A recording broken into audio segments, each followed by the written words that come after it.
Okay, this is just a really quick video on whether you should be shooting RAW on Lumix cameras. And, you know, to be honest, this works for any cameras in general. I mean, I would say in this day and age, there's absolutely no reason to not be shooting RAW, because photography really doesn't require like super high-end cards. You know, you could be shooting at this onto like fairly standard SD cards, and when you consider the price of the camera versus the media you're shooting on, I would always say get the best possible media you can, but at the same time, you know, just make sure you've got a decent amount of storage. It's not particularly expensive, so you know the cards now, you could be getting you know, you're getting gigabytes, sometimes even terabytes worth of data for not huge amounts of money, like I say, comparatively. So I really don't see there's any reason not to shoot RAW. And for me, it's one of those things where the first thing I do whenever I get a camera, I'll come straight in,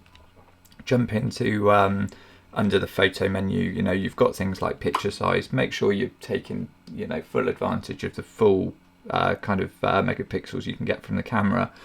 And you know, even if you don't use all of that image, it gives you the option in post. You can crop into it, you can do more with it. So I'd always go for the highest kind of picture size, and you know, really the quality there as well. So the other thing, jump into the picture quality, and then you can pick in here. I always do raw and fine.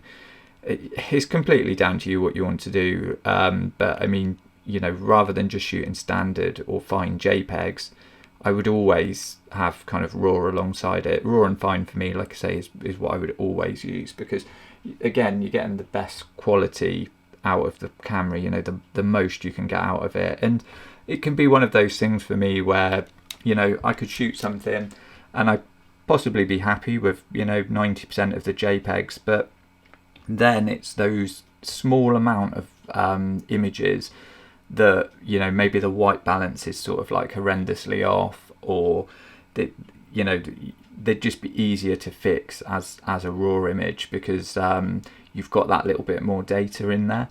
So you know, you quite easily, when you jump into Lightroom, you'll see the difference between the two when you try to fix the white balance on a JPEG and on a raw file. And you know, it could just be once you've shot them, you know, you get rid of them if you don't want them. But like I say, I always like that redundancy of a raw file. And you don't have to be kind of like a master of photo editing to use a raw file. You know, it's you can edit raw files in most of these modern cameras. So I'll leave a link up into the corner about it. But yeah, it's got an inbuilt raw, you know, raw editing tool, and there are good ones out there for free, quite cheap ones. Obviously the Adobe suite has Lightroom. You know, there's tons of options out there to use. So yeah, I wouldn't be discouraged from, you know, from it thinking that it's something you can't do, because there are really simple little changes, you know, the pull of a slider just to fix white balance, or potentially some you know, bump up exposure and things like that.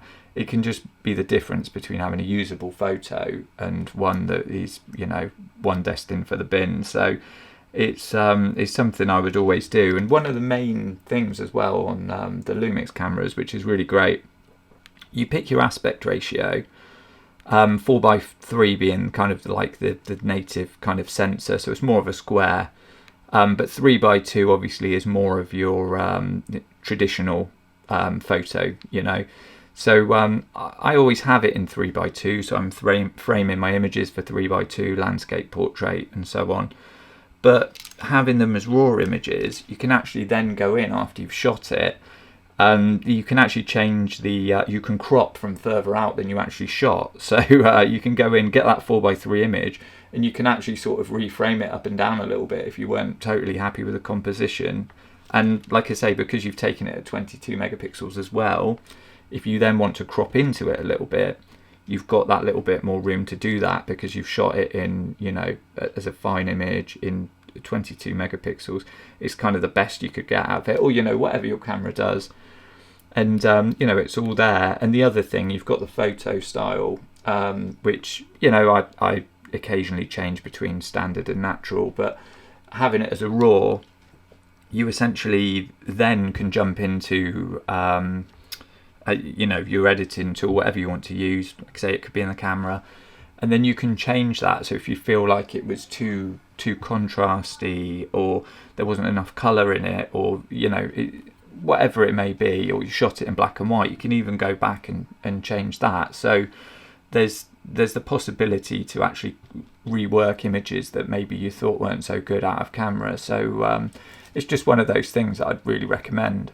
And another thing is, like I say, for me, just because storage is so cheap, I'll just archive my images as well. And the better you get at photo editing, it might not be today, it might not be next week or month or year, but when you finally get your head around it, you can then actually go back and look at pictures and you can tweak them, and they end up looking, even though they're old photos, they end up looking really good. You can really bring the best out of those old images. So yeah, like I say, I really feel like there's no reason not to do it. So yeah, in my opinion, it's totally worth it, and there are a lot of benefits to be had out of shooting RAW. So yeah, if if you've got any questions, leave them in a comment. If you like this video, please give it a like, and if you want to see more content like this, then please subscribe.